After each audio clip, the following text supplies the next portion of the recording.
We're live. Thank you. I'll just start the backup recordings, please. PC recording has started. Backup is rolling. Cloud is going. Could everyone please turn on their videos?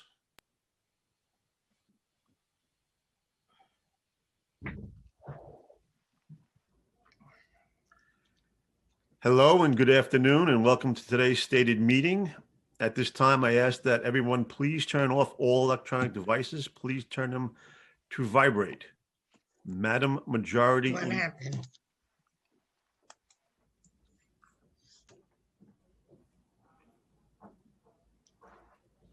Thank you. Good afternoon and welcome to the stated meeting of February 25th, 2021. I am Majority Leader Lori Cumbo, and I'd like to thank you for joining us at this virtual meeting of the New York City Council. If you would like to follow along, the agenda for today's meeting is posted on our website. Please join us for the Pledge of Allegiance. I pledge allegiance to the flag of the United States of America and to the republic for which it stands, one nation, under God, indivisible, with liberty and justice for all. Thank you. Roll call. Adams. Ampry Samuel. Present. Ayala. Present. Barron.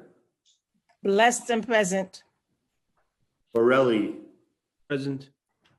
Brannan. I'm here. Cabrera. Present. Chin. Present. Constantinides. Cornegie. Aquí. Deutsch. I'm here. Dharma Diaz. Presente. Ruben Diaz. Presente. Drum. Here. Eugene.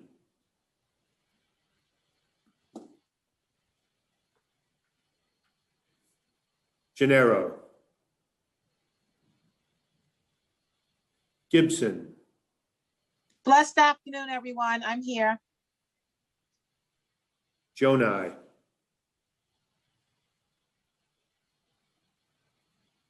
Grodenchik. I am here. Holden. Here. Kalos. Here. Koo. Present. Kozlowitz. Here. Lander. Here. Levin. Here. Levine. Here. Lewis. Here. Mizell. Here. Menchaca. Presente. Miller. Present. Moya. Here. Perkins.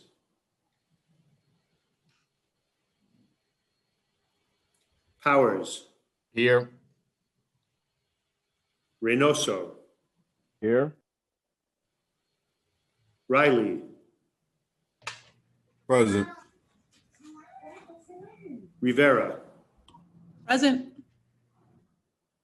Rodriguez. Aquí también. Rose.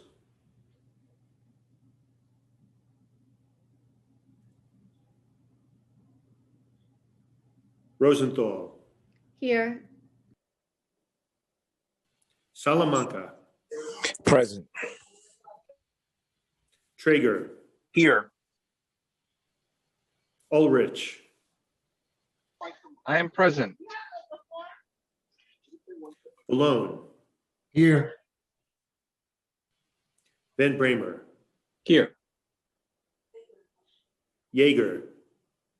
Here. Mattio, Here.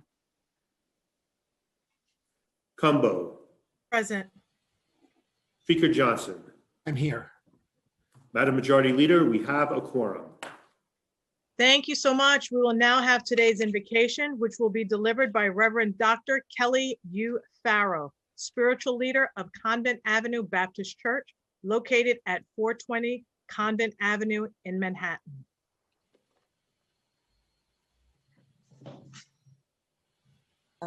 Thank you, everyone. Can you join with me in a word of prayer?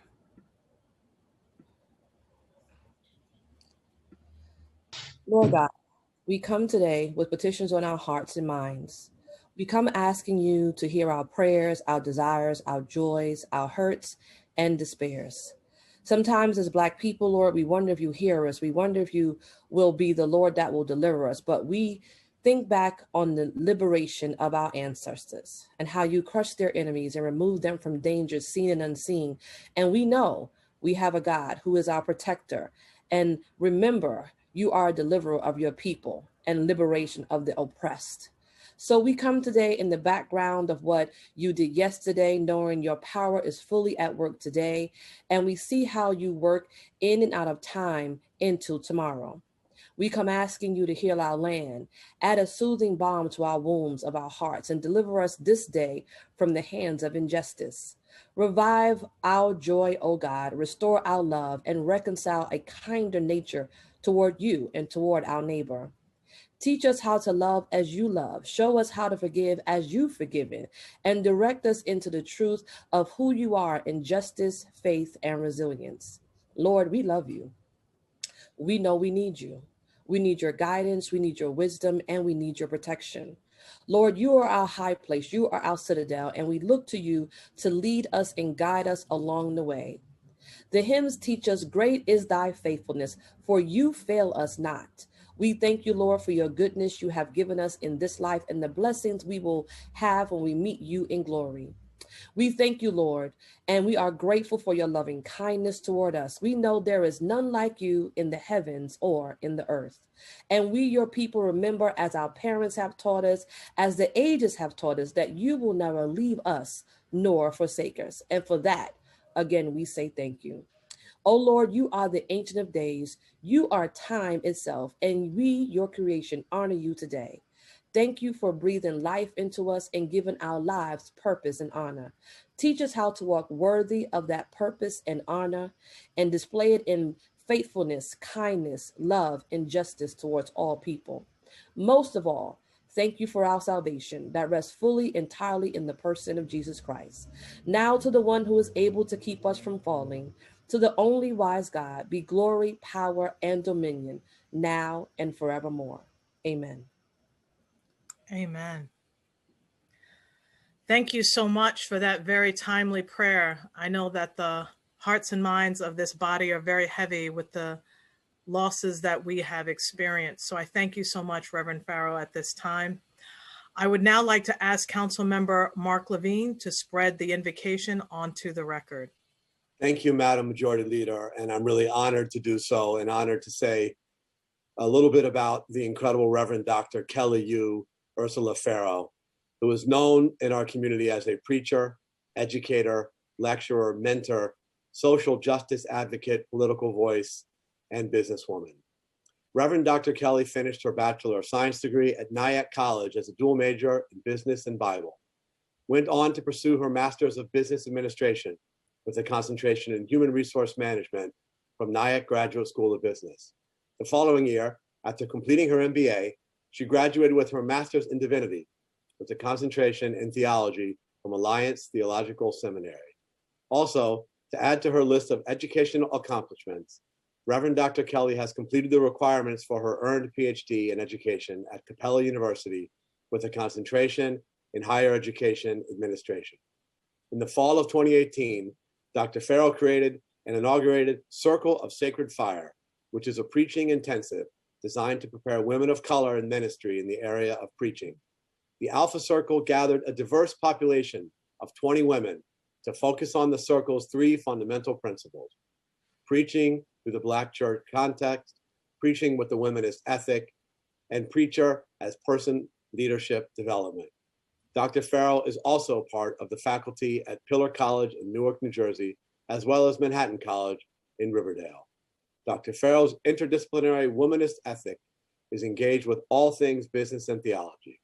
As a womanist theologian in her various settings, she eloquently brings theological conversation and best practices in business ethics, organizational leadership, and ministry development. Dr. Farrell works in several areas within the Black church context and outside of it. Some of her appointments include Chief of Staff to the Women of Color and Ministry Project.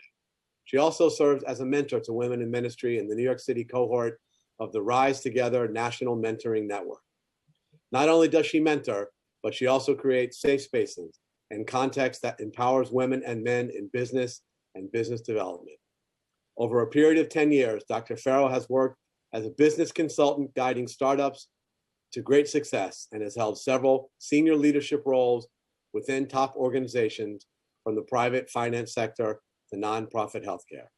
Dr. Farrell has also received the honor and distinction of being inducted into the National Scholars Honor Society for Academic Excellence and was the recipient of the Young Outstanding Woman of America Award.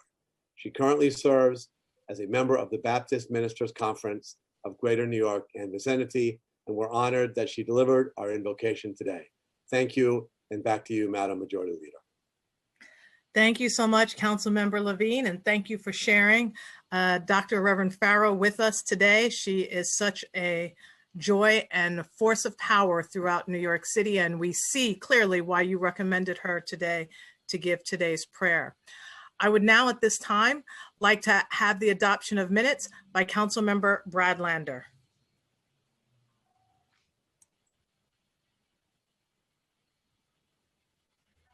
Councilmember Lander, you may be on mute.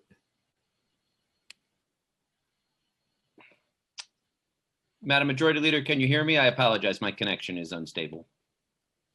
Yes, we can hear you. All right, thank you. I move that the minutes of the stated meeting of the City Council on February 11th, 2021 be adopted as printed. Thank you so much, Councilmember Lander. We will now move right into messages and papers from the mayor. None. Communication from city, county, and borough offices. M287, the election of James F. Gennaro, new council member, 24th District. Congratulations to Councilmember Gennaro. Received, ordered, printed, and filed. Preconsidered M's 288 and 289, transfer of city funds and new revenues. Finance. M290, withdrawing Celia C. Weaver for appointment to the Planning Commission. Received, ordered, printed, and filed. Petitions and communications. None. Land use call-ups. None. Thank you, and we will now have communication from Speaker Corey Johnson. Thank you, Madam Majority Leader. Good afternoon. Welcome to our stated meeting. As everyone knows, our nation hit a tragic and unfortunate milestone this week. On Monday, America counted 500,000 Americans who have died from COVID-19, and it's pretty certain that that is an underestimate of the number of people that we've lost. In New York City, as of yesterday, 29,860 of our neighbors and loved ones and friends have died from this virus. We have done so much hard work so far, and we have a lot of hard work ahead of us to make sure that more New Yorkers get vaccinated and that we're taking more steps to help our city recover from COVID-19. Before we dive into our legislative agenda, I want to take a moment to acknowledge some important losses in our city, in addition to the folks that we've lost from COVID. As always, we acknowledge those who died while on the job, and I'm sad to say that we have 2 of those deaths today. On February 18th, an elevator mechanic apprentice named Joseph Rosa died in an accident in the Bronx. He was 25 years old. We also lost Dante Tomas, a deli worker. On February 16th, he was shot and killed while working at a Bronx deli. He was 33 years old. And as we do at every stated meeting, I want to remember the lives of those that we lost to 9/11 related illnesses. We've recently lost Detective Marcos Quiones of the New York City Police Department. Before he retired from the NYPD, Detective Quiones was a top expert in religious cults at the police department. He was 65 years old. I also want to acknowledge the death of police officer Nicholas Pupero. He was 48 years old, and we lost Sergeant Adrian Rodriguez of the NYPD. We also mourn the passing of police officer Terrence Connolly, who proudly served in the 112th Police Precinct in Queens. He was 47 years old. EMS Lieutenant Paige Humphreys of FDNY Station 16 also died of 9/11 related illnesses. They retired after 39 years of service. And we lost Fire Patrolman Robert Renaud of the New York City Fire Patrol. He was 67 years old. Recently, Barry Delisle of the Department of Sanitation lost his battle to 9/11 related illness. We are sending our condolences to all of their families and friends. And we have some exceptionally sad news here as part of our council family. We lost Emmanuel, better known as Manny Braxton, life companion to our friend and colleague, Councilmember Debbie Rose. Stylish and smart, Manny was a devoted supporter of Debbie. He even designed shirts featuring her portrait. He wore those shirts proudly. Manny is survived by his sister, Dorothy Lee Green, sons, Emmanuel Braxton Jr. and Emery Braxton, daughter, Shauna, as well as her sister, Kelly Haroldson. Debbie, we are so deeply sorry for your loss, and we send our condolences in the name of the council to Manny's family, to you and to your family. We know how much Manny meant to you. But together, I think more than 40 years, you and Manny. We are so deeply sorry. We're also very sad to report that our dear friend and colleague, Councilmember Adrienne Adams, unexpectedly lost her mother last night in the middle of the night. We just learned about this a few hours ago, and we don't have a lot of details, but it was very, very sudden. Ruth Edie Middleton was a retired New York City correction captain, and this is a devastating, devastating loss for Councilmember Adams, who was extremely close to her mother. I spoke to her earlier, and she said that her mother was her best friend. As many of you, I'm sure, remember, Councilmember Adams lost her father to COVID in May. It has been a really, really difficult year for Councilmember Adams and her family, and we are hugging you and wishing that we could be there in person to comfort you and provide solace to you and Jay and your family.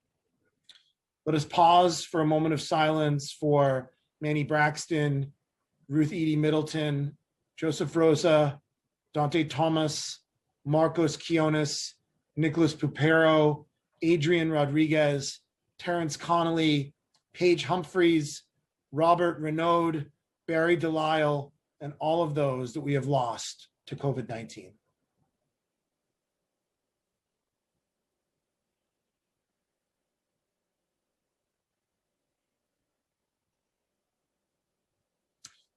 We're thinking of you, Debbie and Adrian. I also would like to note that the city has seen a horrific wave of attacks against Asians and Asian Americans. We cannot allow the Asian community or any of our communities to live in fear and to be unfairly targeted. These senseless and heartless attacks are an attack on our entire city and our city's values. I want to acknowledge that tomorrow is the 28th anniversary of the first terrorist attack on the World Trade Center. We lost 6 New Yorkers that day, and more than 1,000 people were injured. It is a tragedy that we do not forget. And let's recognize that this evening, our Jewish friends and neighbors are honoring the holiday of Purim. To everyone celebrating, we wish you a happy and joyous Purim.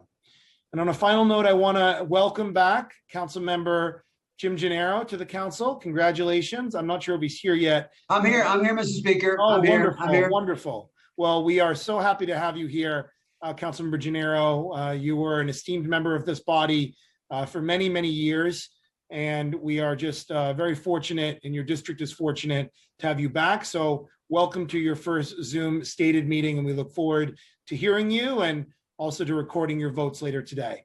Now let's dive into our agenda today. It includes several bills designed to strengthen our city. Out of the Land Use Committee, we'll be voting on the following items. the Court Theater, a project which will facilitate the rehabilitation and expansion of the Landmark Theater and the development of a hotel on a zoning lot in Councilmember Keith Powers' district. 42-01 28th Avenue rezoning, which will facilitate the development of a new 8-story mixed-use building with 54 housing units, including approximately 14 affordable units in Councilmember Costa Constantinides' district. 16th Avenue rezoning, we will vote to disapprove the applications for rezoning to allow a 5-story commercial office building, which is out of context with the character of the surrounding residential area. And this rezoning was slated to take place in Councilmember Kalman Yeager's district. We're voting on a Landmarks Preservation Commission designation of the East 25th Street Historic District in Councilmember Farrell Lewis's district, the first historic district in East Flatbush. Congratulations, Councilmember. The Everlasting Pine HDFC ground lease amendment, a UDAP project approval and disposition to amend the ground lease for an additional 50-year term. This will facilitate the preservation of 87 apartments for seniors in Councilmember Margaret Chin's district. The Harlem, East Harlem Urban Renewal Plan Amendment will extend the duration of the plan for 40 years in Council members Bill Perkins and Diana Ayala's districts. 214-32 Hillside Avenue rezoning will facilitate the development of a 2-story commercial building with parking in Councilmember Barry Grudenchik's district. And out of the Finance Committee, we'll be voting on several items. Introduction number 2046A, sponsored by Councilmember Brad Lander, will clarify and codify the existing requirement and practice of the mayor issuing capital commitment plans and capital project detail reports. The current language of the charter does not clearly delineate the requirements and timelines of the 2 distinct reports that are produced, and this bill would address that clarity. Brad has been working on these issues for a long time. This comes on the capital tracker that we did. That was his bill last year, so I want to congratulate him. And from the staff, I want to thank Rebecca Chason and Stephanie Ruiz. Pre-considered introduction, which is sponsored by Councilmember Danny Drum, our Finance Committee Chair, would extend the date by which the council has to submit its preliminary budget response from March 25th to April 1st. And I want to thank Rebecca Chason from our Finance Division for that. And the other pre-considered introduction out of the Finance Committee, sponsored by Councilmember Drum, would extend for the 2021 to 2022 tax year all senior citizen and disabled homeowner property tax exemptions, SHE and D, which were received in the 2020 to 2021 tax year without requiring the submission of a new renewal application, except in 4 circumstances where the Department of Finance has reason to believe the property is no longer eligible to receive the benefit. Those circumstances are the owner may have died, the owner has sold the property to a new owner was added to the deed, or the owner no longer uses the property as a primary residence. And from the staff, again, I want to thank Rebecca Chason and Emre Adev. We'll be voting on 2 Article 11 property tax exemptions, one in Councilmember Diana Ayala's district and one in Councilmember Antonio Reynoso's district, a transparency resolution, an expense budget modification, and a revenue budget modification. Moving on to our legislative agenda, our first bill comes out of our Economic Development Committee and is sponsored by Councilmember Paul Vallone. Introduction number 1839A will require the Brooklyn Navy Yard Development Corporation to submit an annual report to the mayor and the city council speaker detailing progress on the entity's master plan for land use. The legislation will facilitate ongoing oversight of the long-term development of the Brooklyn Navy Yard. And from the staff, I want to thank Joshua Kingsley and Emily Forgione. Next, we have 2 bills related to fire safety at film production sites coming out of the Fire and Emergency Management Committee. This legislation responds to instances like the tragic death of firefighter Michael Davidson. He lost his life battling a fire at a converted brownstone being used as a film set. The fire department was unaware the brownstone was a film production location and that it was altered with temporary walls and subdivisions to facilitate filming while impeding means of egress and altering the building's layout.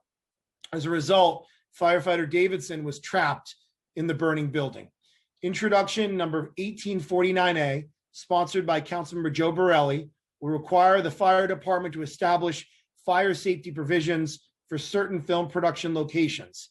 The legislation would also establish a certificate of fitness for a production location fire safety manager. It also designates circumstances where certain filming activities would require fire department inspection or supervision of the location, or the presence of a production location fire safety manager during filming.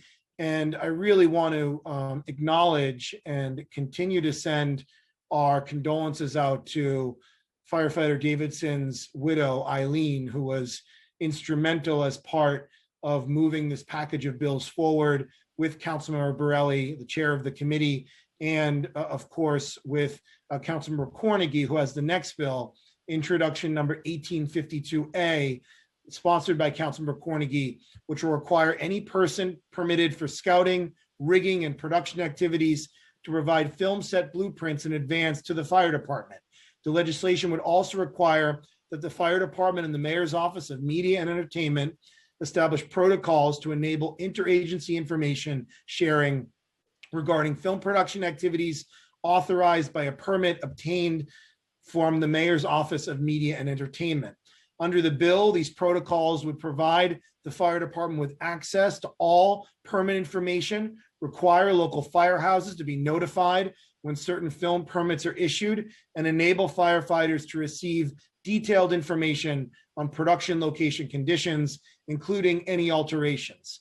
The bill requires that at film production locations, means of egress are maintained, portable fire extinguishers are present, and the location is maintained free of accumulated flammable waste. I want to thank from the staff, Joshua Kingsley, and I also want to thank the two major unions that represent members of the FDNY, the UFA, led by their president, Andy Ansbro, and from UFOA, Jake Lamonda. They were instrumental to this bill as well. Thank you to the UFA and the UFOA for their partnership and help on this.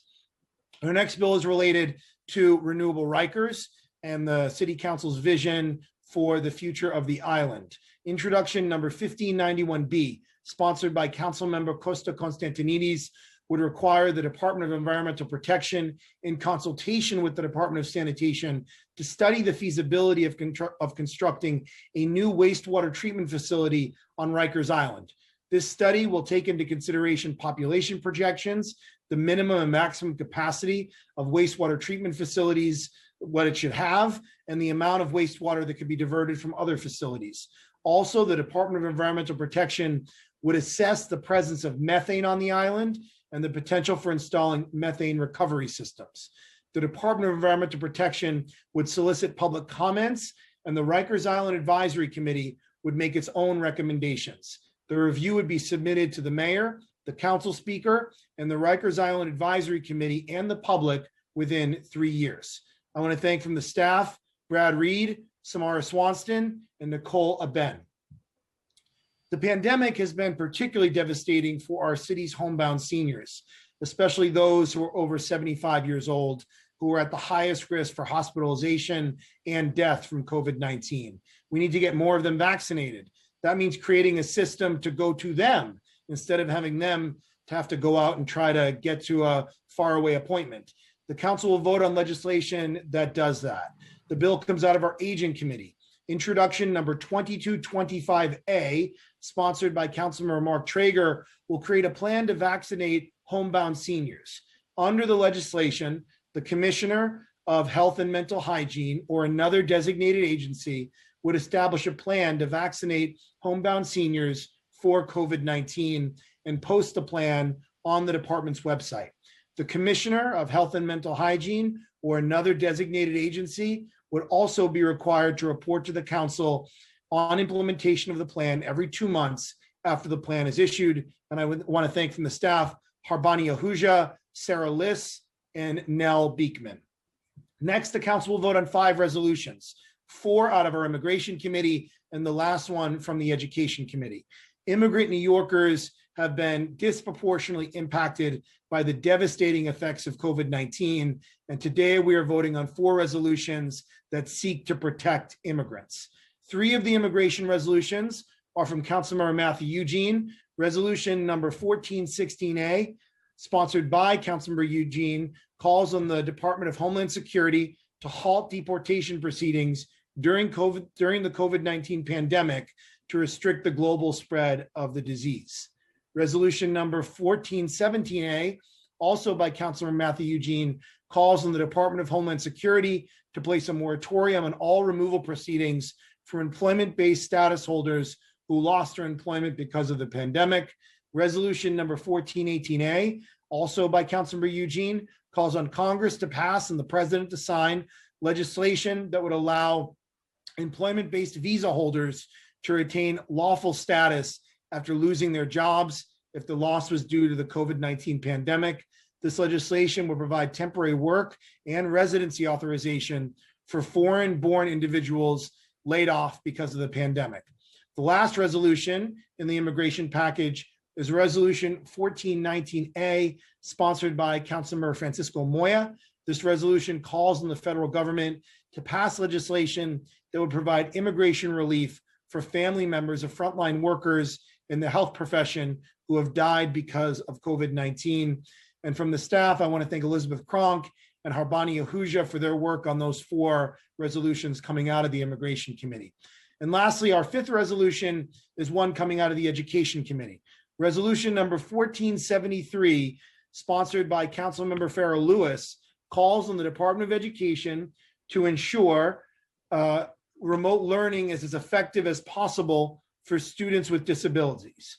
This resolution calls on the Department of Education to ensure parents are well prepared and receive the necessary training to support and assist their children with remote learning, children who have disabilities. And I want to thank from the staff, Jan Outwell, for her work on that resolution. Before I turn it back to you, Madam Majority Leader, I want to also say that we lost someone else that I was remiss in mentioning. Councilmember Kevin Riley's grandfather, Noel Oscar Riley. He was a community leader in Co-op City. He was 97 years old, and I want to recognize him and remember him today and send our condolences to Councilmember Riley and his family. So with that, I turn it back to you, Majority Leader Cumbo. Thank you, Speaker Johnson. We will now move into discussion of general orders. We will recognize council members who wish to speak by using the raise hand function in Zoom. Please wait before you begin your remarks for our Sergeant at Arms to announce he has begun the countdown clock. The Sergeant at Arms will alert you when your time has expired. Mr. Parliamentarian, are there any council members registered to speak at this time? Yes, Madam Majority Leader. Council members Lander, Salamanca, and Powers. Okay, we will begin with Council Member Lander. Thank you, Madam Majority Leader. There was a mix-up with the dates earlier. I thought we were adopting the minutes of the February 11th meeting, but we're actually adopting the minutes of the January 28th meeting. So I make a motion for unanimous consent to adopt the minutes of the City Council meeting of January 28th, 2021. Thank you. Thank you. And do you also wish to speak at this time? That's okay. I'll speak during the vote. Okay, I thought we had a twofer. So now we will go to Councilmember Salamanca, followed by Councilmember Powers. Time begins now. Thank you, Majority Leader. I just, last month at the last stated meeting, I brought up some concerns regarding the renewable Rikers package. Again, my position is that I believe in these bills. My concern was that there was no communication to the community board in the Bronx, which oversees Rikers. So I want to thank, my voice was heard. I want to thank Councilmember Costa Constantinides. He met with the community board yesterday, and there's a commitment again to have an in-depth presentation with Bronx Community Board 2 next month. And I just want to inform my colleagues, and I want to congratulate Costa, and I will be voting yes on Intro 1591. Thank you. Thank you, Councilmember Salamanca. Councilmember Powers. Thank you. Hi, good evening, good afternoon, everyone. First of all, I want to welcome our new colleague, but an old colleague, Jim Gennaro, back to the City Council. Looking forward to working alongside of you. I just wanted to say two things. One is I want to thank Councilmember Borelli and Councilmember Cornegy for their bills today on the fire safety. Michael Davidson, firefighter Michael Davidson was a friend, and his family and Eileen and the kids, also a friend, and that loss was a loss not to just to the to people that I know, but to the entire city. And I really am grateful for their work here to make sure that that never happens again, and that no family and no group of friends have to lose someone like firefighter Michael Davidson. So I want to say a very big thank you to them. We're also taking a vote today on the Court Theater, which is in my district, which is a Broadway theater that is taking advantage of a bonus to allow them to do a rehab of their theater. I don't have to tell anybody that a moment where Broadway has the lights off is a really important moment to make sure that we can move forward on an important project to modernize a theater and to bring back Broadway stronger than ever before. So I would ask you all for your support on that. And I want to thank Chairs Salamanca and Moya and Raju and the land use folks and Kate in my office for working very, very hard over the last couple of years, but particularly in the last few weeks to get that done. And I'd ask everyone to vote yes today. So thank you, and Ms. Majority Leader, and thank you everyone for your consideration. Thank you. Mr. Parliamentarian, are there any other members who wish to speak at this time? Yes, Council members Constantinides, Borelli, Cornegie, and Vallone. Councilmember Costa Constantinides, you may begin. Thank you, Majority Leader Cumbo. First, I want to begin by thanking my colleague, Councilmember Rafael Salamanca, for his graciousness and the ability to have the conversation that we did yesterday with Community Board 2 in the Bronx. And I'm looking forward to many years of partnership as we move and transition Rikers Island to renewable Rikers. So thank you for your partnership. And of course, thank you to the Speaker for your leadership as well. Today, we're going to be moving forward Intro 1591B as part of the Renewable Rikers Act that would require the DEP Commissioner in consultation with the Sanitation Commissioner to assess the feasibility of conducting wastewater treatment facility on Rikers Island. The study would consider population projections and possible alternative to wastewater treatment and disposal, as well as minimum and maximum capacity by a wastewater treatment facility on the island, and looking at how wastewater might be able to be diverted from other facilities, such as Hunts Point, Bowery Bay, or College Point, and the capacity for future capture of CSOs on the island. The study will also look at organic waste, recycling, for composting, organic co-digestion, biosolid reuse, also assess methane, the potential for installation of methane recovery systems. I'd also look at the Rikers Island Advisory Committee will make recommendations to the department regarding the feasibility and a separate view regarding the presence of methane. I want to thank all of the advocates who worked so hard on all of these bills, Vidal Guzman, Condra Clark, Marcos Barrios, Rebecca Bradsby's, the Freedom Agenda, NEJA, NILPI, the Lippman Commission, Point CDC, We Act for Environmental Justice, Cecil Corbin Mark, you're always in our thoughts, brother. We miss you. The NRDC, Samara Swanston on our staff, Brad Reed, Nicole Embiid, Laura Popa, Nick Wazowski, my former Chief of Staff, Nick Rolson, Nikki Aravantes, my former Communications Director, Terrence Cullen. And thank you, my colleagues, for your consideration today. Thank you. Thank you. Councilmember Borelli. Thank you, Madam Majority Leader. I just want to, remind my colleagues that every stated meeting we start out by reading the names of city workers who died serving our city. And on April 11th, 2018, we did the same thing with the name of firefighter Michael Davidson. And unlike so many of those, we actually have the opportunity to make the changes that could prevent future deaths like that, which unfortunately and tragically happened to him. So these two bills that are coming out of the Committee on Fire and Emergency Management fundamentally change the way the fire department responds to the film industry and the way the film industry keeps and treats their sets as safe working environments. I want to thank one person in particular, Miss Eileen Davidson, who has been an absolute rock on this issue since the beginning. She has sat through in person with so many of our meetings, and just has been stoic as we spitballed and hashed out the circumstances really that led to the death of her husband. And I know she's doing it for her 4 children. And today we also heard from Michael Davidson's parents, who are really supportive of this bill. So I want to thank them for their commitment to making things better for future members of the FDNY. I want to thank the UFA for their support, President Andy Ansbro and the Vice President Bobby Eustace. And of course, I want to thank our staff who worked on the bill. My staff member, Frank Mascia, Josh Kingsley, Jeff Baker, Rachel Cordera, William Hongach, and Jason Goldman, who everyone knows is just always so pleasant to deal with. So this bill will really impact the way we do business in New York City. It will allow the film industry to keep operating. We love them, we want them, and it'll be done safer. So thank you. Thank you so much. Councilmember Cornegy. Thank you, Madam Majority Leader. Can you hear me? Yes, we can.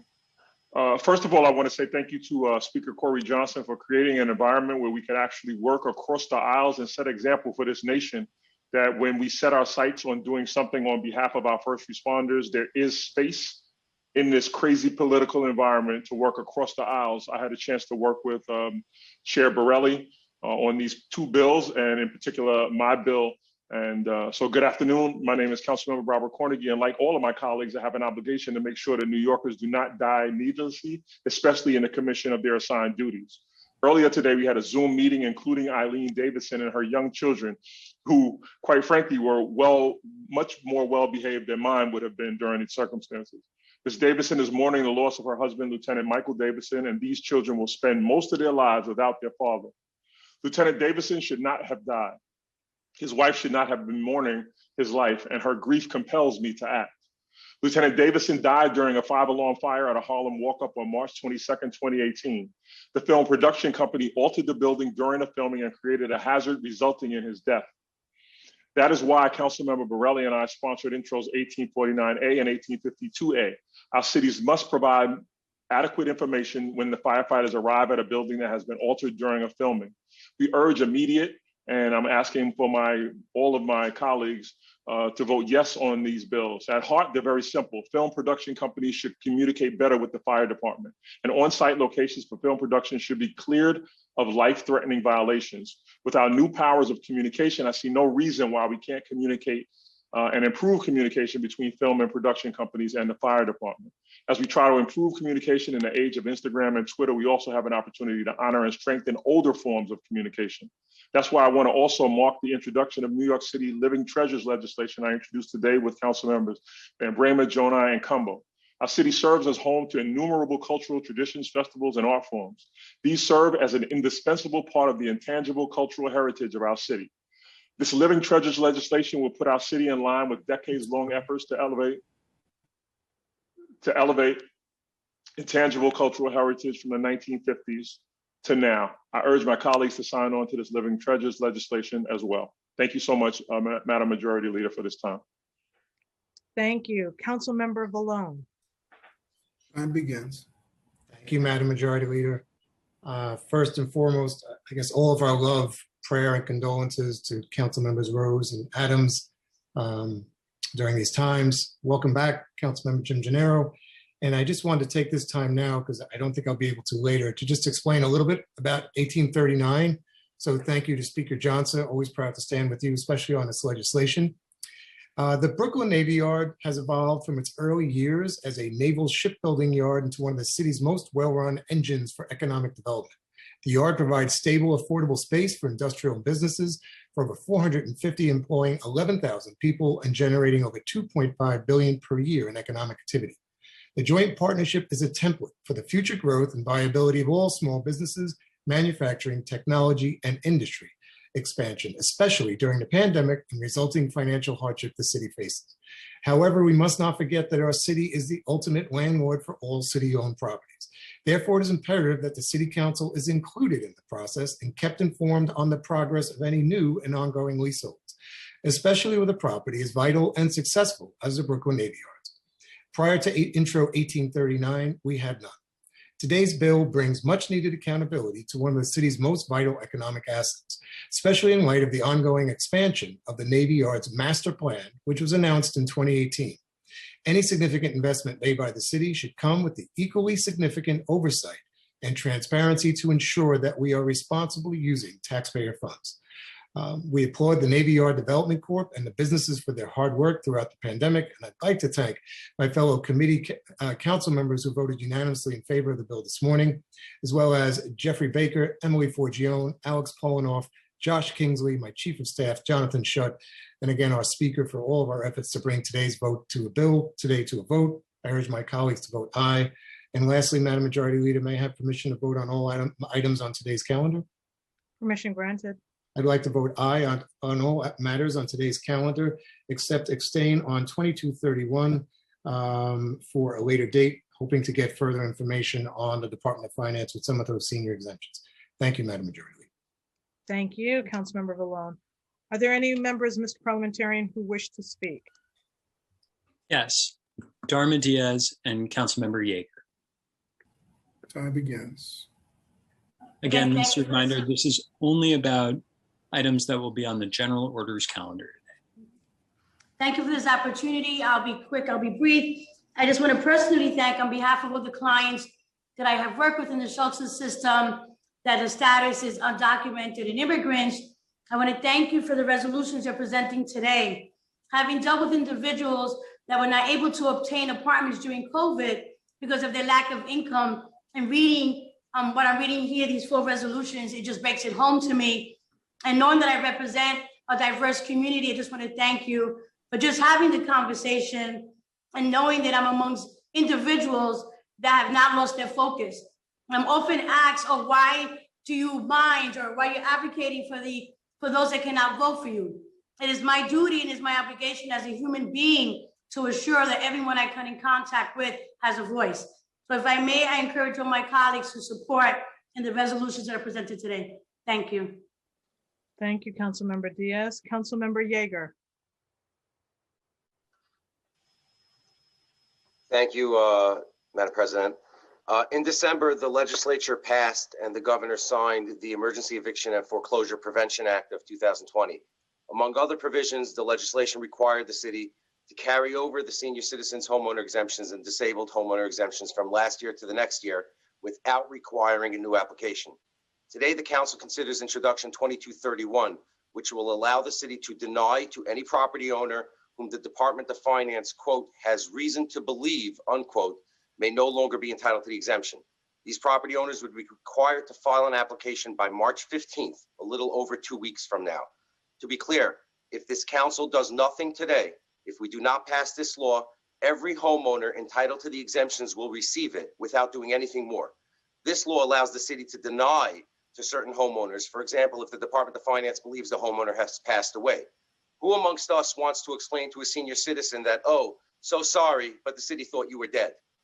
We all have constituents who, with the passage of this law, will be required to file new applications in 18 days. Otherwise, they will be denied the exemptions. Today, we are wisely passing Intro 2225, which I'm proud to co-sponsor, acknowledging that so many of our seniors are homebound and need our help. Introduction 2231 does the opposite. If you are absolutely comfortable with the idea that the Department of Finance never errs, that its data is always correct, that an eligible senior citizen or disabled homeowner has never been improperly denied an exemption, then this bill is for you.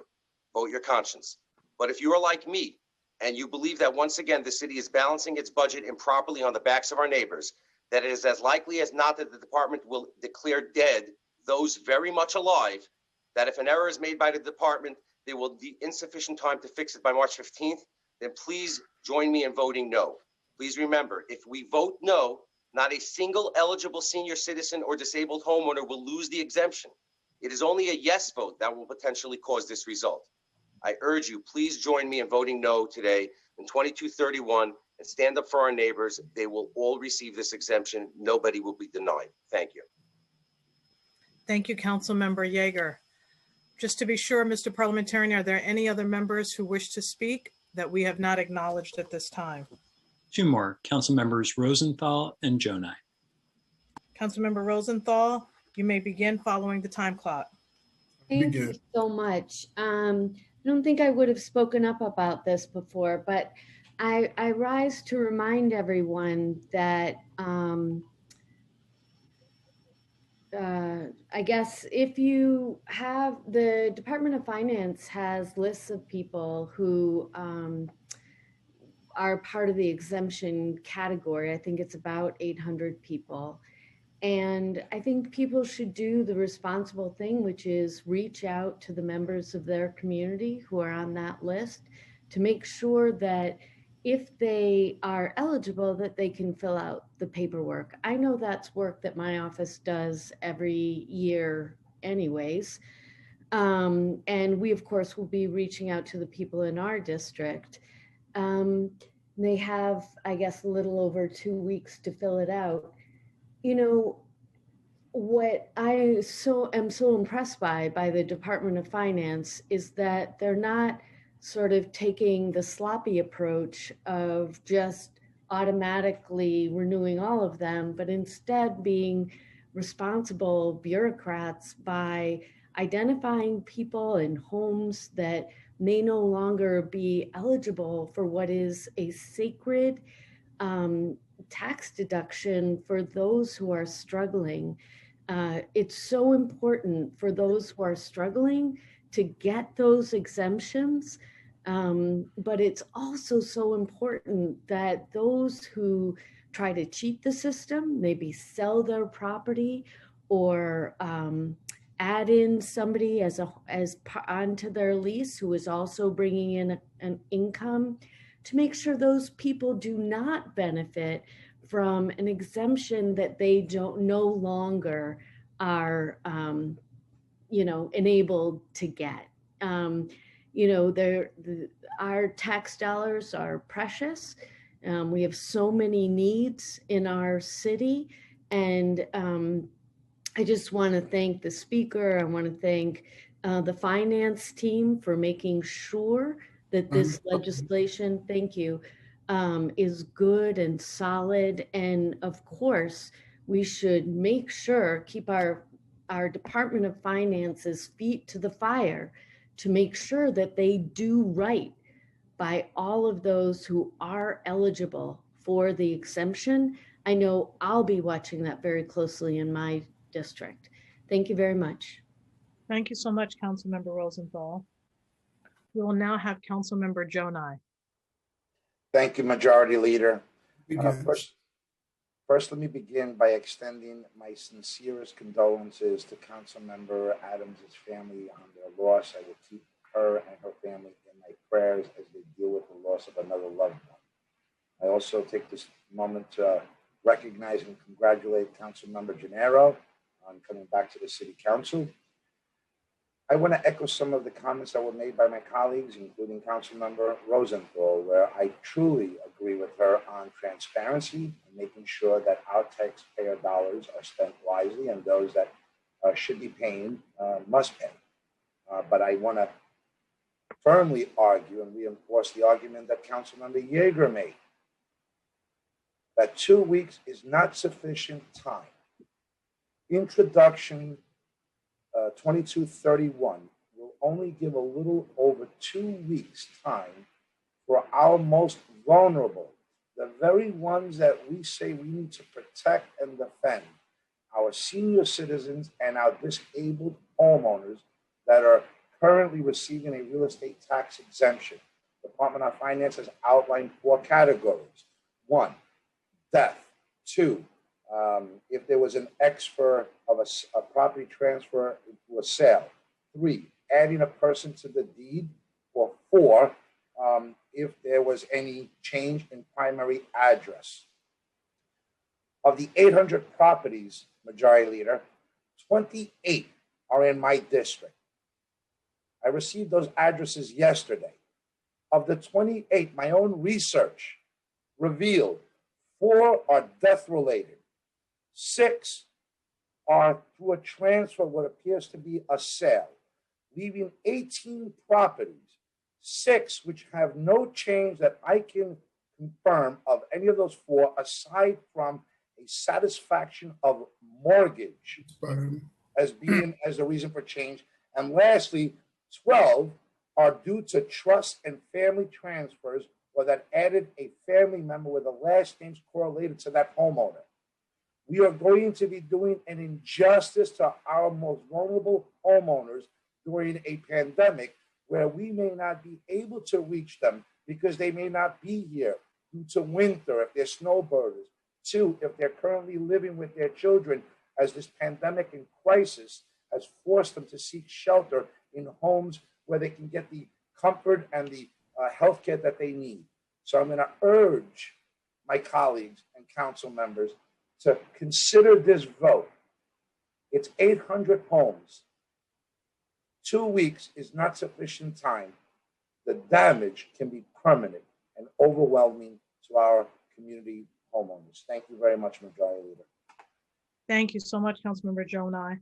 Are there any other members, Mr. Parliamentarian, who wish to speak at this time? No, Madam Majority Leader.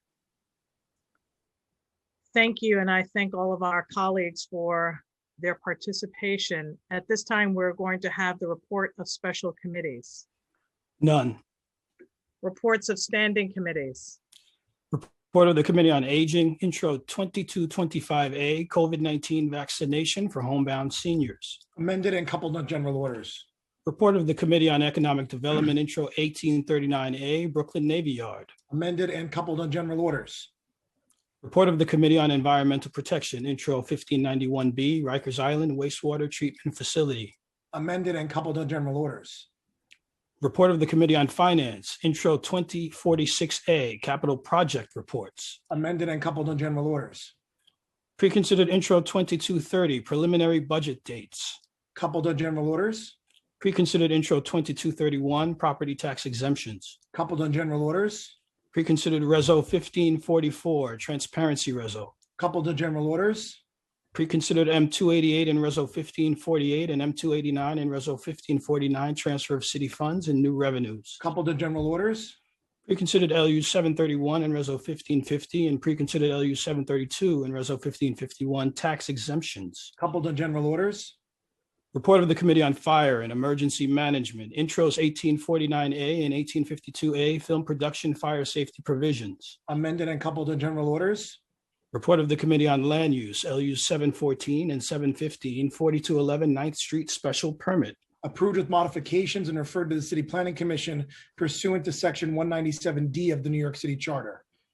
LU 722 and Reso 1552 and LU 723 and Reso 1553, 16th Avenue rezoning. Motion to disapprove. LU 724 and Reso 1554, East 25th Street Historic District. Coupled on general orders. LU 725 and Reso 1555, Everlasting Pine HDFC Ground Lease Amendment. Coupled on general orders. LU 726 and Reso 1556, East Harlem URP Amendment. Coupled on general orders. LU 727 and 728, 9114 Fifth Avenue rezoning. Approved with modifications and referred to the City Planning Commission pursuant to Section 197D of the New York City Charter. LU 729 and Reso 1557, 214, 32 Hillside Avenue rezoning. Coupled on general orders. Report of the Committee on Rules, Privileges and Elections, preconsidered Reso 1546 Council Committee changes. Coupled on general orders. On the general orders calendar, LU 712 and Reso 1558 through LU 721 and Reso 1561, various applications. Coupled in general orders, and I'm asking that the clerk take a roll call vote on all of the items that are coupled on today's general orders calendar. Ambry Samuel. I vote aye on all. Ayala. I vote aye on all. Barron. Permission to explain my vote? Permission granted. Time begins. Thank you. I vote aye on all with the exception of Intro 2231, which is the requirement that there are a number of people who would have to reapply because DOF believes that they are no longer eligible. At this point, there would be 11 families, homeowners, that would possibly lose their exemption if they don't get an application and submit it on time. As has been said, we're living in a pandemic. These are homeowners who may not be here, who may be with relatives living elsewhere, who may be even hospitalized and not have the ability to be contacted. And for me to know that there are 11 homeowners who may be eligible, but not have the ability to be contacted and apply means that I would be doing them a great disservice and wouldn't want to have to meet them someplace and asks me why I voted for a bill that put them in this category when they are presently already protected. So for that reason, I'm voting no on 2231. Thank you. Thank you. Borelli. Thank you. I vote aye on all except intro 2231, M288, and resolutions 1416A, 1417A, 1418A, and 1419A. Thank you very much. Thank you. Councilmember Brannan. Thank you. I vote aye on all with the exception of 2231.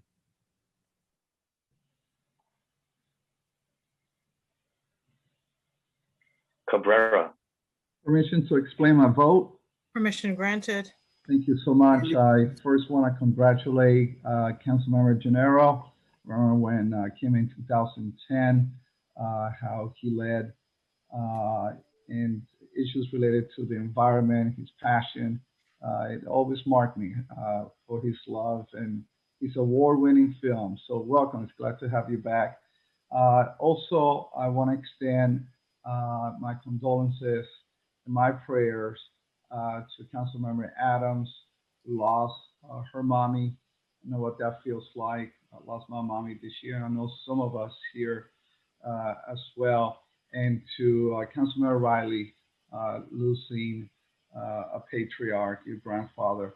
My prayers are with you. And with that, I want to vote aye on all with the exception of intro 2231. And congratulations to Councilmember Traeger, tremendous bill. Thank you for taking care of our seniors. It's an issue that I'm dealing with right here in my particular district. And also to Councilmember Borelli and the UFO for looking out for our firefighters. Thank you so much.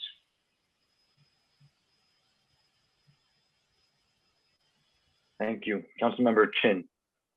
I vote aye on all. Constantinidis. I'm being excused to explain my vote. Permission granted. Thank you, Madam Majority Leader. I want to begin by extending my condolences to Councilmember Adams on the loss of her mother, Councilmember Rose on the loss of her partner, Councilmember Riley on the loss of his grandfather. I'm praying for all of their families this evening. And I want to welcome back a very good friend of mine and mentor in Councilmember Gennaro, who once upon a time, 13 years ago, hired me as a third-year law student to become his legislative director. And we did lots of great work together in the 6 years that we worked together. He has been a great friend and mentor to me over the years. And I'm excited to have him back at this council and doing the good work that he's always done on behalf of the people of his district and on behalf of the people of the city of New York on environmental issues. So welcome, Councilmember Gennaro. I'm only sad that we're not going to be able to sit together in the chamber with one another, arm in arm. So with that, I vote aye on all. And again, thank my colleagues and look forward to hoping your support on intros of 1591B. Thank you. Thank you. Cornegie.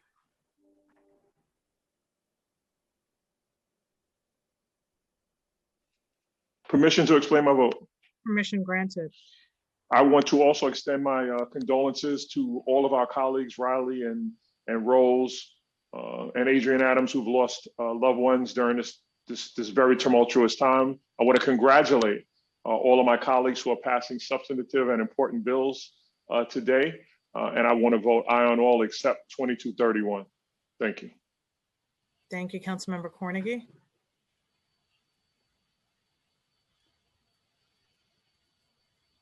Deutsch. Permission to explain my vote. Permission granted. Thank you. Thank you.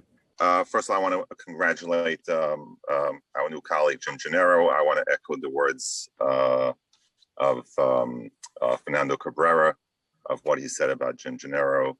I also want to echo the words in regards to intro 2231 of what my colleagues have mentioned, Councilman Kalman Yeager, Mark Jonai, and Inez Barron. And I also want to echo the words what the speaker said and wish everyone a happy Purim And with that said, I vote no on intro 2231 and aye in the rest. Thank you. Dharma Diaz, I vote aye. Ruben Diaz, I vote yes on all except intro 2231.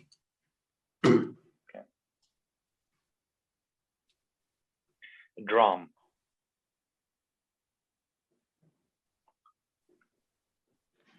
Aye and all. Eugene, May I have permission to explain my vote? Permission granted. Thank you very much.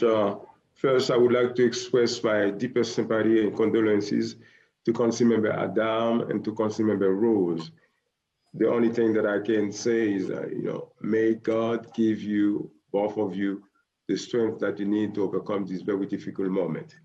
And I want to take the opportunity also to welcome back Councilmember Genero. I had the opportunity to serve together with you, and I know who you are.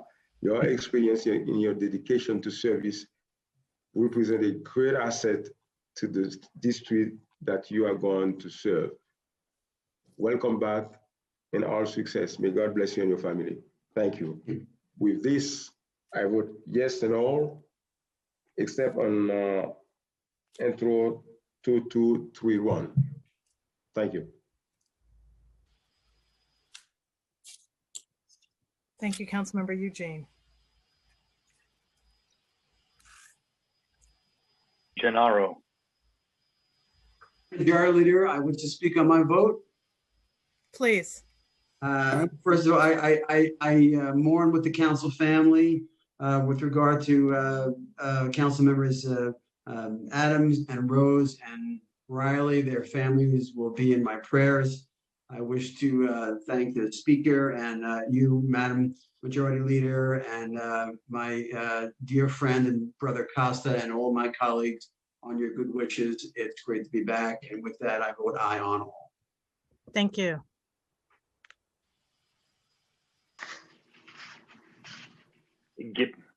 Gibson, Permission to explain? Permission granted. Thank you. Thank you. Good afternoon, Speaker, Madam Majority Leader. Good afternoon, colleagues and everyone. I want to join with all of you in sending our love and condolences of, comfort, prayer, and healing to our sisters, to Councilmember Debbie Rose and Councilmember Adrian Adams, and certainly sending love and light to Councilmember Kevin Riley on all of your losses. We are praying that God strengthens you in the days and weeks ahead. I also want to join with Councilmember Salamanca, my colleague in the Bronx delegation, in recognizing the great work of Councilmember Costa Constantinides. And thank you for including the Bronx in all of the conversations as it relates to renewable energy and the future of Rikers Island. There is such a long history of Rikers Island, a very painful one.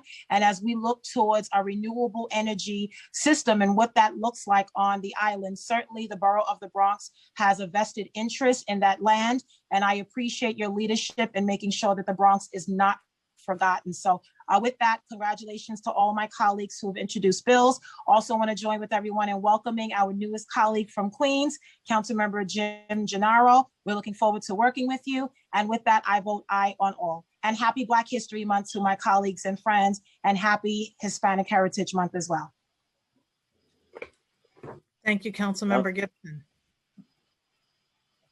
Councilmember Barron, Yes, thank you. I wanted to amend my vote. I'm also voting no on 720 and 721.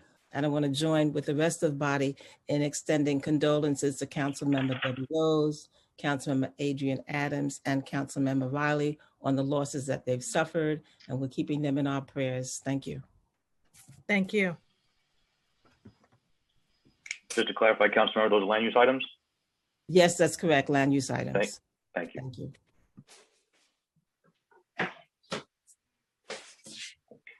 Jonai, Wishing to explain my vote, Majority Leader. Permission granted. Thank you. Thank you. As I extended my sincere condolences to Councilmember Adams, I did not mention Councilmember Rose and Riley. I extend my heartfelt condolences on the loss of their loved ones. I'll be voting aye on all except intro 2231, and I encourage my colleagues to do the same. Thank you. Thank you.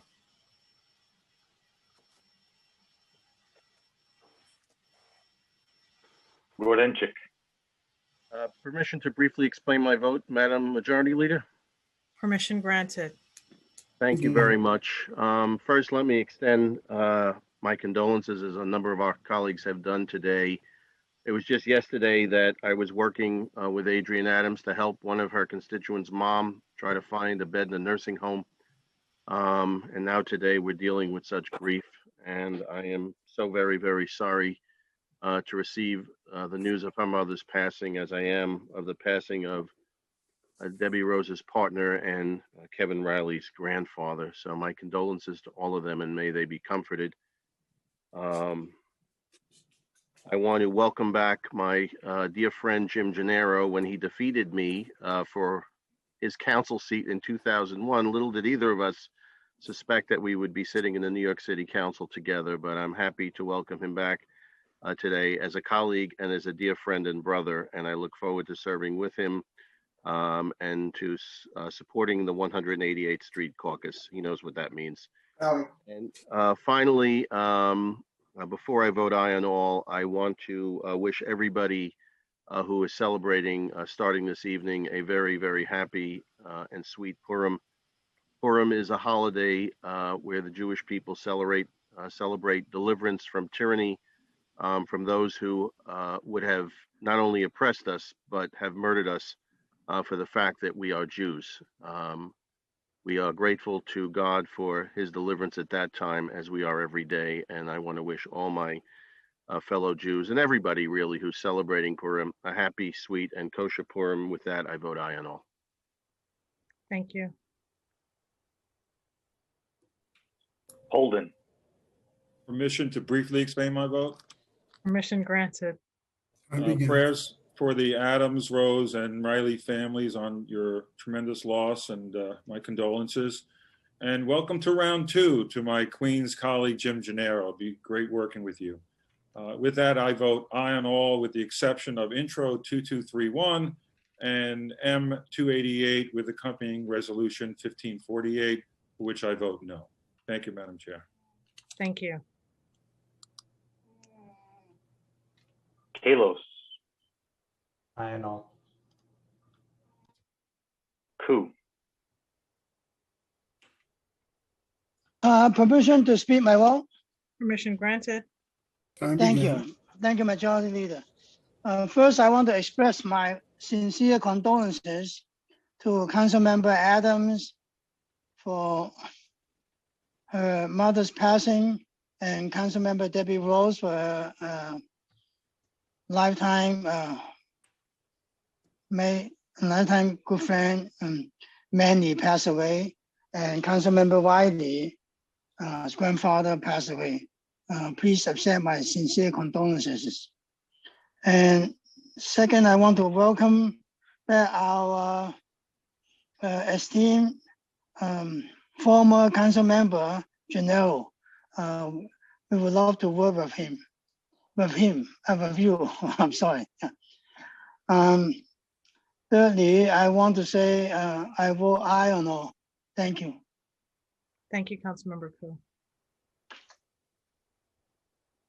Kozlowitz. Aye on all. Lander. Request permission to explain my vote. Permission granted.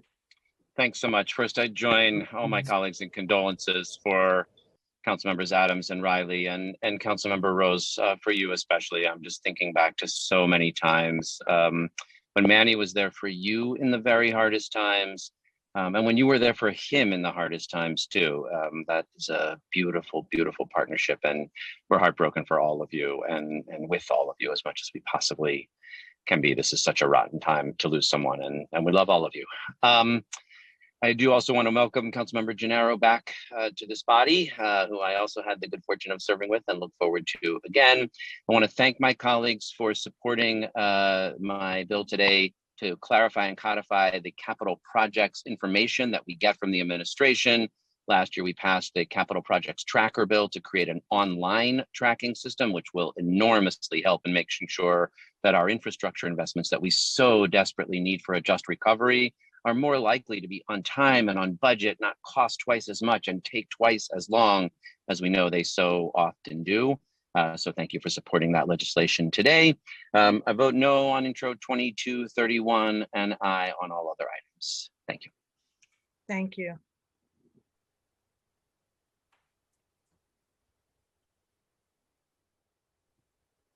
Levin, I want to permission to explain my vote. Permission granted. Thank you. I want to offer my condolences to my colleagues, Adrian Adams, on the loss of her mother, Councilmember Riley on the loss of his grandfather, and especially Councilmember Rose on the loss of her partner, Kenny. I know as my colleagues said just how connected you were, and we're with you as a council family in your time of grief. Deep sympathies. And with that, I vote aye. Thank you. thank you. Levine, Thank you. Requesting permission to briefly explain my vote, Madam Majority Leader. Permission granted. Thank you so much. I just want to offer my heartfelt condolences to our colleagues, council members Rose, Adams, and Riley on the devastating losses that they're mourning. We join you in this morning and sending you much love and prayers. I also want to welcome back Councilmember Gennaro, and I want to wish all those who are observing tonight's holiday, Chag Purim Sameach, Happy Purim, and finally, I will be voting aye on all. Thank you. Thank you.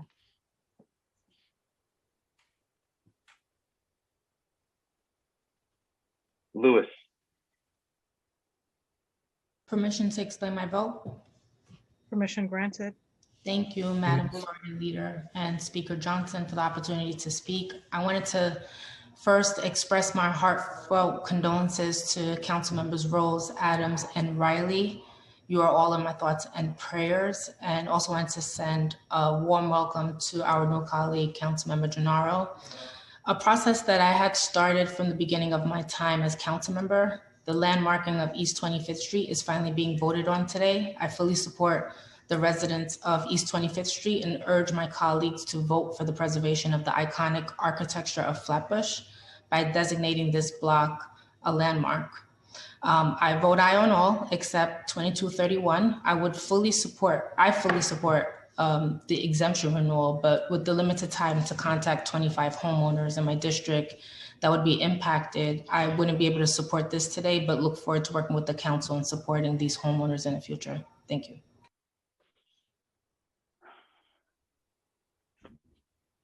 Mizell, Yes.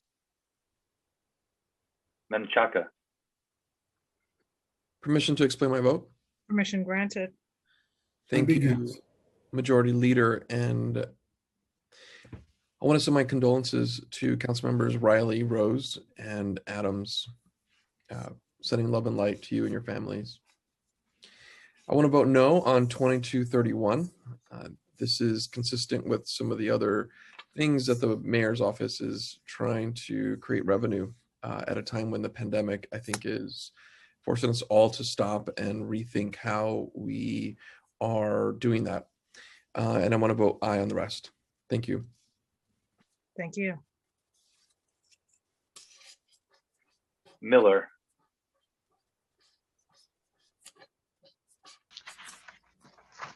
Permission to explain my vote?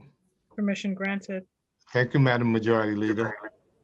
On behalf of my colleagues at Black, Latino, and Asian Caucus, I would like to take this opportunity to extend our profound condolences and sympathy to our dear sisters, Debbie Rose and Adrian Adams, on the loss of their family members, Manny Braxton, and retired New York City Correction Captain, Ruth Edie Middleton, as well as brother Kevin Riley on the passing of his grandfather.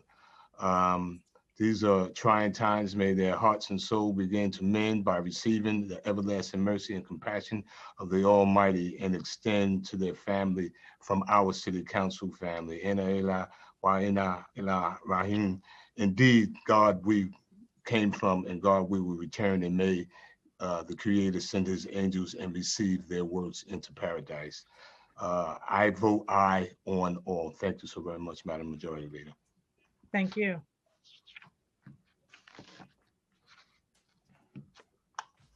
Moya.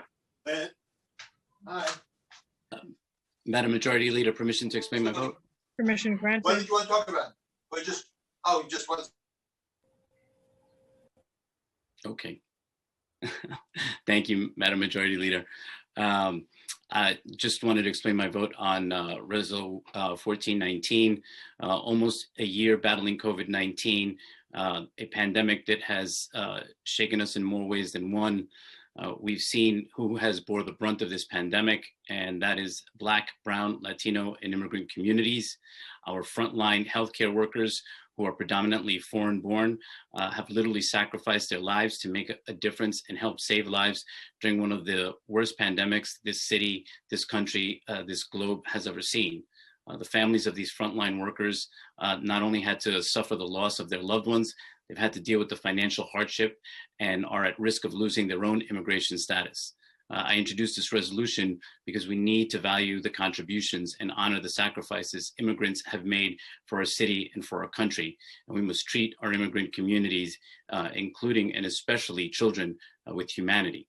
One way we can do so is by providing immigration relief to surviving family members of frontline healthcare workers who passed away as a result of contracting COVID-19. These families, these children are already battling COVID-19 on top of suffering great loss. They should not be fighting deportations or lose the only home that they've ever known in the United States solely because their family members sacrificed their lives to help others during this unprecedented pandemic. So I ask and I encourage my colleagues to please vote yes on Resolution 1419. And with that, I'd like to say I'd be voting aye on all. Thank you.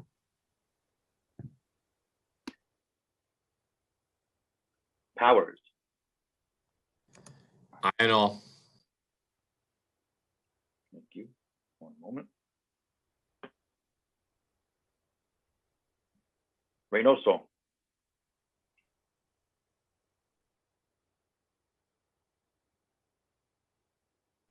Permission to explain my vote. Permission granted. Just wanted to send my condolences to council members Riley, Rose, and Adams in a time when we're dealing with mass grief. I don't want it to become numb to the folks that are suffering for so much. So I just I can't tell you how heartbroken I am, and hope anything you need from me, please reach out. I want to vote aye on all. I believe with the exception of 2231, can you correct me if I'm wrong, clerk, in the legislation related to the not-for-profit status, I'm sorry, the exemption status for seniors? Correct. So I want to vote no on that and not on the rest. Thank you so much. Thank you. Riley. Permission to explain my vote? Permission granted. Thank you, Majority Leader. Thank you. I would just like to extend my condolences to my colleagues, Councilmember Rose and Councilmember Adams, for their loss. Also would like to extend my gratitude to my colleagues for recognizing my grandfather, who was 97 years old, Noel Oscar Riley, who passed away on February 12th, the same day my grandmother passed away when I was in high school in 2003. So she called him up, like my family said. He was taking too long, but he lived a very beautiful life. I just want to continue to carry out his legacy and his name. He was a very social person in this community, from a Co-op City community. So I just thank everyone for recognizing him today. This will mean the world to him, and he was very proud of me and was able to see me in the seat before he passed away. So thank you so much. And I would like to vote aye on all. Thank you. Amen. Thank you. Rivera. A warm welcome to Councilmember Jim Gennaro. I vote aye on all. Rodriguez. My condolences to our colleagues that have lost their loved one, and I vote aye. Thank you.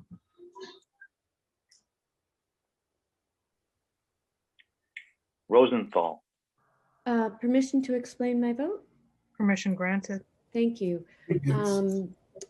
I vote aye on all, no exceptions. I just really, first, of course, welcome Councilmember Gennaro. I remember a decade ago standing at a rally with you on some environmental justice issue. You were just terrific. So welcome back, I guess. But I really want to extend my deepest heartfelt condolences to Council Members Adam, Rose, and Riley. Councilmember Riley, it was just such a beautiful tribute to your grandfather. You know, as elected officials, we have things that happen in our life, the normal everyday things that happen to everyone. But, you know, it feels like we have a little bit of time, only a little bit of time to remember our loved ones. But the truth is that we will remember them for the rest of our lives. And they've all put a wonderful imprint into who you are. And I appreciate that so much, especially Councilmember Rose and Adams, who I know a little bit better. I know how deeply an imprint these people had in your life. So with deep condolences and also congratulations to all the bill sponsors. It's great legislation that's passing this time. So thank you very much. I vote aye on all again, all of it, no exceptions. They're all great bills. Thank you. Thank you, Councilmember Rosenthal. Salamanca. Aye on all. Traeger. Aye on all. Ulrich.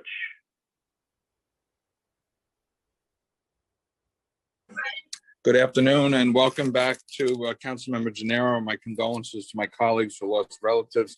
I'm voting aye on all with the exception of M288 and preconsidered intro 2231. I'm voting no on those two measures. Aye on all others.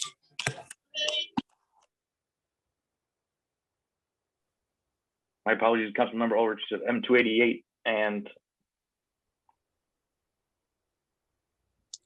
Councilmember Ulrich. Yes, I'm sorry. I said I'm voting no on M288 and preconsidered intro 2231.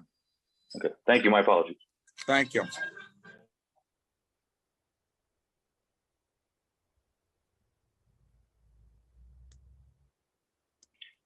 Van Bramer. With great condolences to my colleagues, I vote aye on all. Thank you. Yeager. Madam President, may I be excused to explain my vote? Permission granted. Thank you very much. First, of course, I want to echo all my colleagues in expressing our profound condolences for myself personally on behalf of the people I represent and joining with my colleagues in this body to our friends and our brother and sisters, Council Members Adams, Rose, and Councilman Riley. These losses are profound. I don't think anybody here hasn't lost somebody this year. I lost my grandmother earlier during the course of the last year. And, you know, they all get to watch us get to this place. And I don't think it's pride as much as fascination that we managed to get here. And to see us here, I think we did them proud. I hope we do every day. And I express my condolences to them. To our new colleague, Councilman Jim Gennaro, before you got here, I frequently speak on this floor, or now over this computer, of the giants who came here before I did and whose shoes I try to fill and often with a lot of room. You're one of those giants. You know, I knew you when you were in the council. You're somebody who looked up to tremendously. I look forward to looking up to you continuously throughout our service together. And if the people return me to having our time together in the People's House next year. But you will do us proud. I know that, and I expect nothing less. I am voting no on Intro 2231 for the reasons I stated earlier. I am grateful and proud of all my colleagues who joined in this opportunity to stand up for our neighbors, and with great understanding to those who were not able to do so. I also vote no on Resolution 1548, consistent with how I have voted in the past on items like this, but specifically this resolution moving funds out of our community boards against their will, inexplicably, and in many cases, they will have to struggle to make those cuts. This was not done with the consent of the community boards. It was dictated upon them, and I'm not going to be able to vote in favor of that. As somebody who served on our community board for 18 years, I can't support that. So with that, I've cast my votes. I vote aye on the remainder, and my gratitude to all who have wished my community a happy Purim. I extend that back to you. Thank you.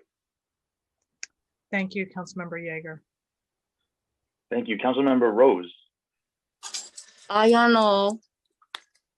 Thank you.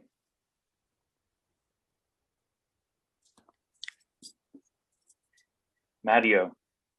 Thank you. I'm voting no on 2231, M288, and accompanying Reso 1548. Thank you.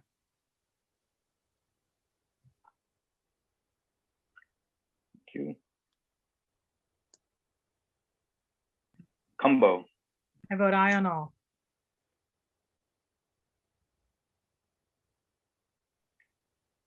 Speaker Johnson. Aye on all.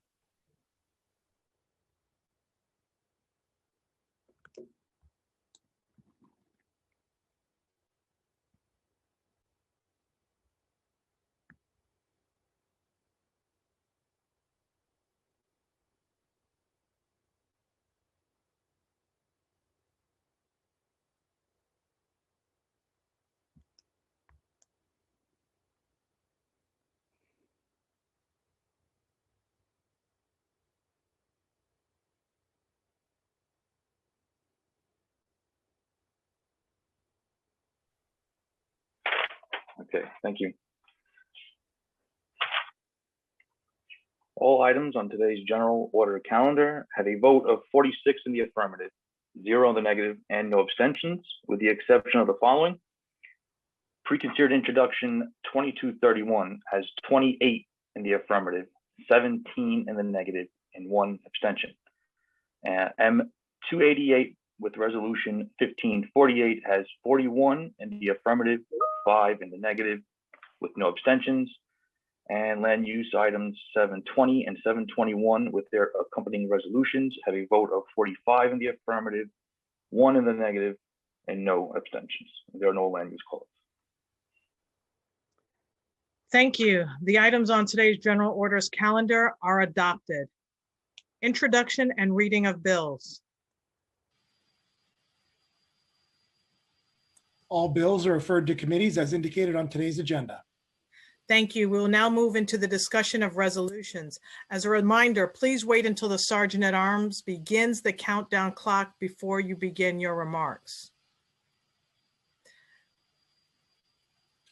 Mr. Parliamentarian, are there any members who have signed up, and in what order? Yes, Councilmember Eugene. Councilmember Eugene, you may begin. Thank you very much, Madam Majority Leader, and thank you, Speaker Johnson. Today, I'm sponsoring 3 very important pieces of legislation that I believe are critical toward protecting the health and the well-being of members of the immigrant community who are facing deportation or other removal proceedings, as well as safeguarding the countries of origin during the COVID-19 pandemic. Resolution 1416 calls on the United States Department of Homeland Security to hold all deportation proceedings for the length of the COVID-19 pandemic as a means of restricting the global spread of the disease. Resolution 1417 calls on the United States Department of Homeland Security to place a moratorium on all removal proceedings for employment-based status holders that suffered a loss of employment during or due to COVID-19 pandemic. and Resolution 1418 called on United States Congress to pass and the President to sign legislation that would permit employment-based status holders to remain lawful status in the United States after loss of employment if such loss was related to COVID-19 pandemic. Despite the availability of the COVID-19 vaccination, we all know that the novel coronavirus remains a serious threat to the global community, as we have also moral obligation to protect the health of the members of the immigrant population in the United States, especially those facing deportation. Unfortunately, proper safety and hygienic measures are often not practiced during deportation proceedings. And because of this, COVID-19 can easily spread among deportees and will continue to spread in the countries they are returning to. This means that the virus will be transmitted outside of the United States and then can potentially infect those who are returning to the United States while having an exponentially harmful effect on countries still struggling to contain the virus.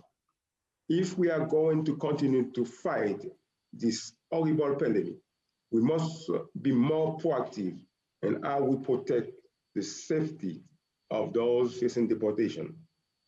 I know that there are many status holders within my district and throughout New York City who have suffered a loss of employment due to COVID-19. And I believe it is our moral obligation to protect them from removal proceeding for the remainder of the COVID-19. They are cab drivers, business owners, laborers, delivery people, and so many status holders who lost employment during the COVID-19. We must protect their health and their well-being so that they are not deported to countries where COVID remains a serious threat. They are the workers who represent the strength of our local economy, and their tireless dedication to our city has kept us moving forward throughout this crisis. I believe that this legislation is necessary to help employment-based status holders remain in safe and secure environment while trying to secure new work opportunities through the extent of the COVID-19 pandemic. We should protect our immigrant population from deportation during this pandemic while limiting the spread of COVID-19. I want to thank my colleagues who have co-sponsored this legislation, and I want also to thank the City Council Legislative Department, and I urge all my colleagues to vote yes on this very important legislation. Thank you very much, Madam Majority Leader, and thank you, Mr. Speaker. Thank you so much, Councilmember Eugene. Mr. Parliamentarian, are there any other members who wish to speak on today's resolution specifically? No, Madam Majority Leader. Thank you. We'll now have a voice vote on today's resolutions. If you wish to vote against or abstain from either of today's resolutions, please notify the Legislative Documents Unit by email. I'll now read today's resolutions into the record. Resolution 1416A calls on the United States Department of Homeland Security to halt all deportation proceedings for the length of the COVID-19 pandemic as a means of restricting the global spread of this disease. Will all those in favor say aye? Aye. Aye. Aye. Aye. Aye. Aye. Aye. Happy birthday, young man. Someone say Aye. Aye.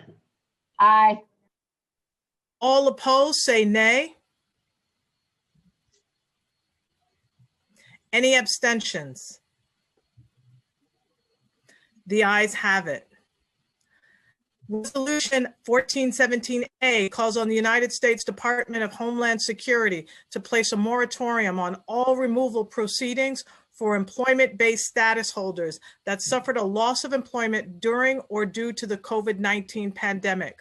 Will all those in favor say aye? Aye. Aye. Aye. Aye.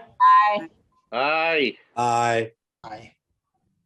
All opposed, say nay. Any abstentions? The ayes have it. Resolution 1418A calls on the United States Congress to pass and the President to sign legislation that would permit employment-based status holders to retain lawful status after loss of employment if such loss was related to the COVID-19 pandemic. Will all those in favor say aye? Aye. Aye. All opposed say nay. Any abstentions? The ayes have it. Resolution 1419A calls on the United States Congress to pass and the President to sign legislation that would provide immigration relief for family members who derive lawful immigration status from a frontline worker who passed away during or due to COVID-19. Will all those in favor say aye? Aye. All opposed say Aye. nay. Aye. Any abstentions? Resolution 1473 calls upon the New York City Department of Education to provide families of children with disabilities the necessary training and equipment to provide enabled distance learning. Will all those in favor say aye? Aye. Aye. All opposed say nay. Any abstentions? The ayes have it. Thank you, and we will now move into general discussion. As a reminder, please wait until the Sergeant at Arms begins the countdown clock before you begin your remarks. Mr. Parliamentarian, are there any members at this time who wish to speak? Yes. Council members Levin and Barron. Councilmember Levin, you may begin. Time begins. Thank you, Madam Majority Leader. I just was remiss in neglecting to acknowledge my good friend, Jim Gennaro, who's rejoining us at the council. Jim is one of the sweetest, most wonderful guys I know, and I welcome him back. Thank you very much. Welcome back, Jim. Thank you, Councilmember Barron. Thank you, Madam Majority Leader. Just as we're coming to the end of celebrating Black History Month, just wanted to call attention to the fact that on February the 22nd, we celebrated the anniversary of the assassination of Minister Malcolm X. And as many people know, he was very much involved in the struggle for civil rights and for social justice. And one of his quotes was that the future belongs to those who prepare for it today. And I just want to encourage my colleagues that as we are sitting here and as we are debating legislative matters and considering what will be the future coming out of this pandemic, that we be very mindful that we have a great opportunity to change what has been the status quo, to fight for the equity that has been denied to particularly people of color and low-income people, and that we have an obligation and an opportunity to make sure that when this is all over, we have a more balanced and just society. Thank you. Thank you so much, Councilmember Barron. Are there any other members who wish to speak at this time? Councilmember Rosenthal. Councilmember Rosenthal? You may begin. Thank you. Thank you so much. I really just wanted to mention and real respect to all my colleagues who voted against 2231. I really heard you loud and clear, and I thought everyone raised great points. You know, what it tells me is that when we're in the position to have our oversight hearing with the Department of Finance, we should certainly raise this issue and make sure that they have the staff to do the outreach necessary for those 800 New Yorkers, many of whom who no longer are eligible, but surely there will be some who are eligible, and that DOF does all it can to make sure those people who are eligible get re-enrolled. So I thought it was important. I appreciate Councilmember Yeager, Councilmember Jonai, who spoke extensively on it.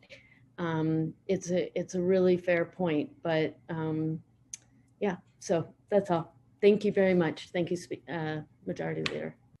Thank you so much, Councilmember Rosenthal. Are there any other members who wish to speak at this time? Yes, Madam Majority Leader. Council members Grodenchik and Yeager.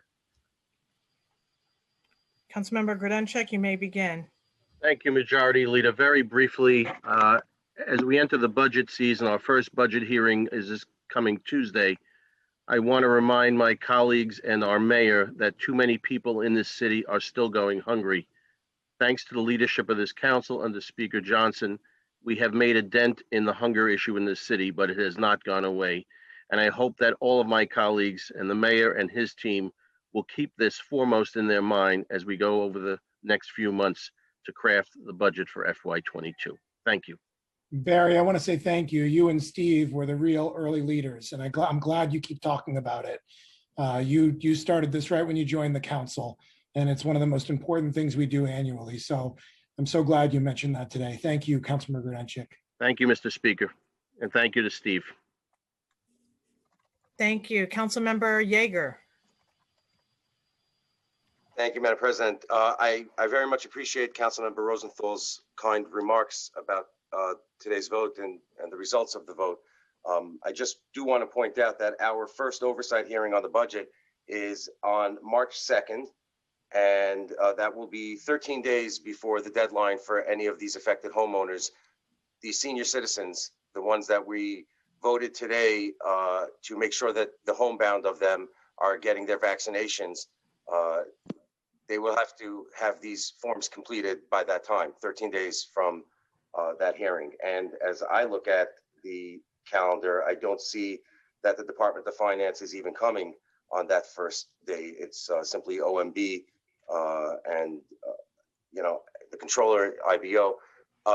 There wasn't time. There wasn't time for us to do anything other than vote this down to make sure that our neighbors are not going to get hurt with their exemptions. If there was time, it would have been great to consider it. That's why this was a pre-considered. It was done quickly, and not because of this council, but because of how the short time in which the administration acted. But the state legislature gave the city authority to pass these exemptions along with no acts in December. And here we are, February 25th. And that's, I think, why so many of our colleagues stood up today. No. And thank you very much, Madam President. Thank you so much, Councilmember Yeager. Are there any other members who wish to speak at this time? Councilmember Barron will be our final speaker. Okay, Councilmember Barron. Thank you for the opportunity to make a correction. I stated the date of the assassination of Malcolm X as February 22nd. It's actually February 21st, 1965. Thank you for allowing me to correct it on the record. Thank you.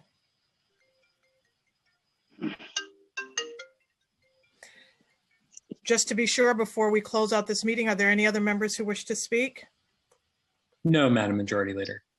Well, as the Majority Leader, I want to officially welcome Jim Gennaro. It's been a pleasure seeing you in the DEM conference. I had the pleasure of meeting you personally, but I certainly look forward to working with you.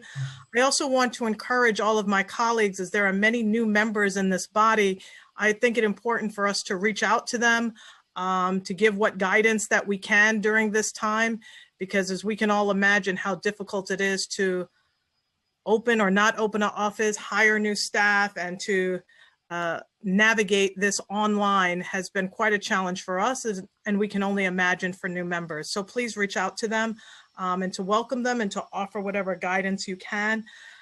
I would say when I hear the losses that so many members of this body are facing, it really should remind all of us throughout this entire city and nation that we are just simply a nation consistently in mourning, and we need to treat each other kinder, because we are all people in mourning who have lost someone. And to my colleague, Debbie Rose, I had an opportunity to meet Manny many times, and I can just say, I applaud you for being here today. I understand what a heavy loss this is. And when I saw him wearing those different designer Debbie Rose t-shirts and button downs, I said, We should all be so lucky to be loved and supported in such an incredible way. You were loved in a way that many of us can only imagine. And so your loss is our loss, and I'm here for you, my sister. To Adrian Adams, we love you so much, so deeply, and we understand what an incredible loss this is. On the heels of recently losing your dad, we can tell who you are by the quality of legislator you are, and we know where your ideals come from. And I too know what a heavy loss this is. And for Councilmember Riley, for you to have had the opportunity for your grandfather to see you elected to this body has got to be such an extraordinary feeling for you to know that he saw you accomplish something so great. So we are all here for you as we all share in your loss, as we are all grieving at the same time. And so I just want to extend my condolences to you all and this entire body. And let's continue to work together to be kinder to one another and to recognize that we are all in mourning. Thank you. And I will now turn it over to Speaker Corey Johnson to close this meeting. Thank you, Madam Majority Leader. The stated meeting of February 25th, 2021 is hereby adjourned. Thank you. Everyone be safe.